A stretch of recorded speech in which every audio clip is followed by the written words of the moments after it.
Pooh, is it fair to say 2023 has been absolutely stacked with great games?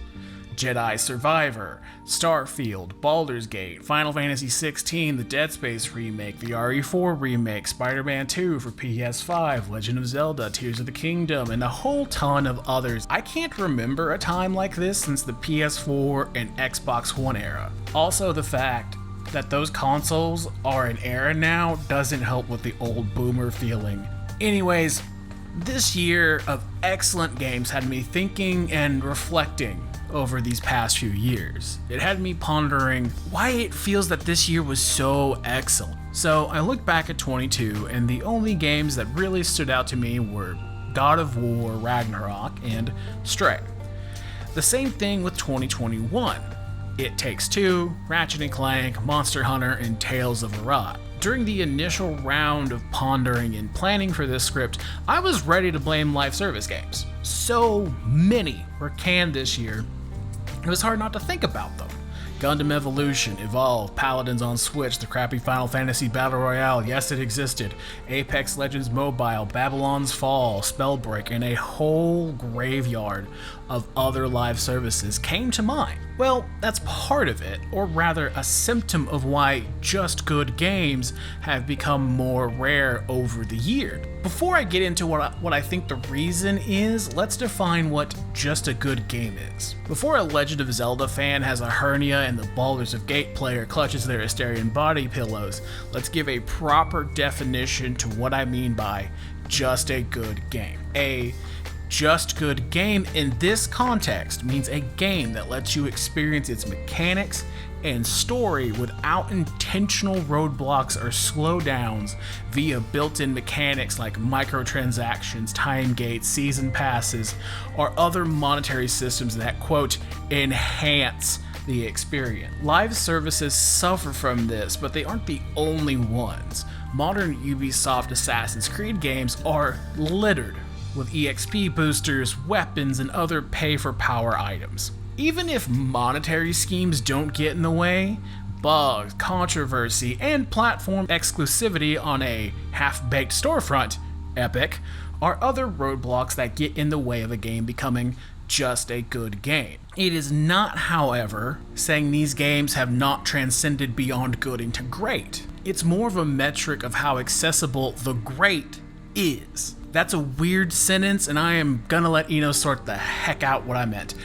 Good luck, buddy. So, let's get the tangent back on track. So, I was ready to blame live services, and they are in fact accomplices to this whole degrading of a complete experience.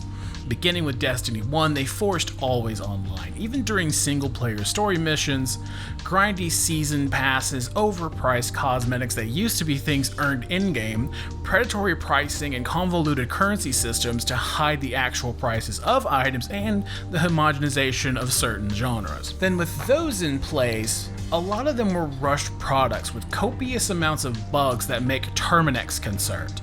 Features so thin it became confused for paper, and roadmaps full of more broken promises than bad parenting. Despite this, these are just symptoms. The true culprit? Unfettered capitalism, comrade.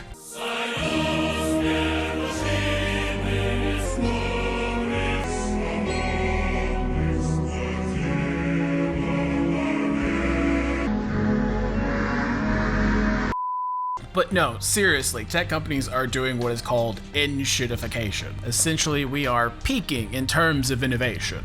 Graphic fidelity can only go so high. Things can only get so bombastic and cinematic. As that happens, people that make product lose leadership as sales and marketing experts take over. This has happened in the gaming industry. The people making the choices aren't software developers or game directors. They're businessmen trying to appease investment. Providing a well-developed and fun video game is not on the list of priorities for them. Making a profitable product is. A product that has to cut corners, has a sustainable revenue stream that may or may not cause addiction through gambling on pictures of players or waifus. They are not interested in fire and forget games like the ones we are seeing this year. We have so many quotes of CEOs saying that multiplayer games are the future and single player games aren't something players want. Then, it's followed by them being surprised a said single player game did so well. At this point, I'm convinced they are in a permanent surprised Pikachu face anytime a single player game makes a profit, while Sony is in the corner just whispering no sh**. For once in this boomer's life, I'm actually kinda hopeful. The amazing performance of the games this year is showing that just a good game is financially feasible and even, gasp, profitable. Also, it seems the suits are finally beginning to understand that brand and legacy isn't something to be cashed in on. Unless you're the Pokemon company, I'm pretty sure they could send an entire puppy population into the sun and people would still buy their games. I probably would.